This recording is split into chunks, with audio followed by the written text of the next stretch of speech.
8 বছরের শিশু আসিয়া সহ দেশজুড়ে ধর্ষণে অভিযুক্তদের দ্রুত সময়ের মধ্যে সর্বোচ্চ শাস্তি কার্যকরের দাবিতে বিক্ষোভ মিছিলে উত্তাল হয়ে উঠেছে ঢাকা ও চট্টগ্রাম বিশ্ববিদ্যালয়।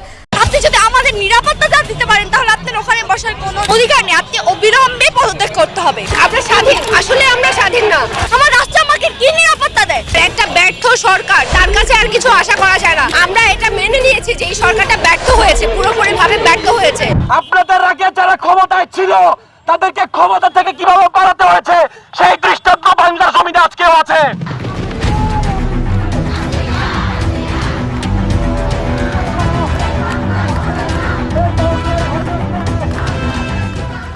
আসিয়ার উপর হওয়া নৃশংস ঘটনায় সমগ্র বাংলাদেশকে নাড়া দিয়ে দিয়েছে।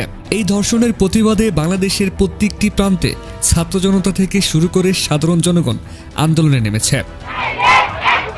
ছাত্র জনতা ও জনগণের দাবি অপরাধীকে কঠোর শাস্তি দেওয়া হোক, যেই শাস্তি দেখে দ্বিতীয়বার কেউ যাতে ধর্ষণের চিন্তা মাথায় আনতে না পারে। কিন্তু প্রশাসন কি করছে? তনু থেকে শুরু করে আসিয়া পর্যন্ত কয়টা ধর্ষণের বিচার আমরা দেখতে পেরেছি। আজকে 2 দিন পার হয়ে গেল, কিন্তু এখন অবধি আসিয়ার ধর্ষকের বিচারের আওতায় আনা হয়নি জানিয়ে বাংলাদেশের প্রধান উপদেষ্টা ডক্টর মোহাম্মদ ইউনূসের উপর ক্ষুব্ধ সাধারণ জনগণ থেকে শুরু করে ছাত্র জনতা। আপনাদের আগে যারা ক্ষমতায় ছিল তাদেরকে ক্ষমতা থেকে কিভাবে পালাতে হয়েছে সেই দৃষ্টান্ত বাংলার জমিনে আজকেও আছে। শিক্ষার্থীরা ইতিমধ্যে ডক্টর মোহাম্মদ ইউনূসকে কঠোর হুঁশিয়ারি দিয়েছেন। কি বলেছেন শিক্ষার্থীরা? চলুন বিস্তারিত দেখে আসি। একটা ব্যর্থ সরকার, তার কাছে আর কিছু আশা করা যায় না। আমরা এটা মেনে নিয়েছি যে এই সরকারটা ব্যর্থ হয়েছে, পুরোপুরিভাবে ব্যর্থ হয়েছে। আমি বলবো কি, আপনার যোগ্যতা কি? আপনি যেখানে বসে আছেন কিসের ভিত্তিতে, কিসের মতের ভিত্তিতে, কার ভিত্তিতে বসে আছেন? গণ অভ্যুত্থানের আপনি নারী দেখছেন না? তাহলে আপনার কথা আসে নাই কেন? আপনি কাদের উপর বসে আছেন? আমাদের উপর তো বসে আছেন। আপনি যদি আমাদের নিরাপত্তা না দিতে পারেন তাহলে আপনার ওখানে বসার কোনো অধিকার নেই। আপনি অবিলম্বে পদত্যাগ করতে হবে। এটার দায় অবশ্যই রাষ্ট্রের, এটার দায় স্বরাষ্ট্রমন্ত্রী, এটার দায় আইনমন্ত্রীর। তারা যে সংস্কারের কথা বলেছেন, যে সংস্কারের কথা বলে আসলে তারা যেখানে আছেন সেই সংস্কারটা আসলে আমরা দেখতে পাই। আপনাদের আগে যারা ক্ষমতায় ছিল তাদেরকে ক্ষমতা থেকে কিভাবে পালাতে হয়েছে সেই দৃষ্টান্ত বাংলার জমিনে আজকেও আছে।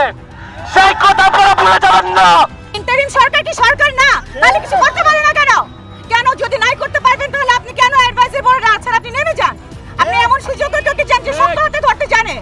দর্শক, এমন ঘটনা নতুন নয়, কিন্তু কবে শেষ হবে এই বিচারহীনতার সংস্কৃতি? দেশের মানুষ ক্ষুব্ধ, বিক্ষোভে নেমেছে হাজারো মানুষ। সোশ্যাল মিডিয়ায় ট্রেন্ড করছে বিচার চাই, বিচার চাই, আসিয়ার ধর্ষণের বিচার চাই। এদিকে বাংলাদেশের সুপারস্টার শাকিব খান এ নিয়ে মন্তব্য করেছেন।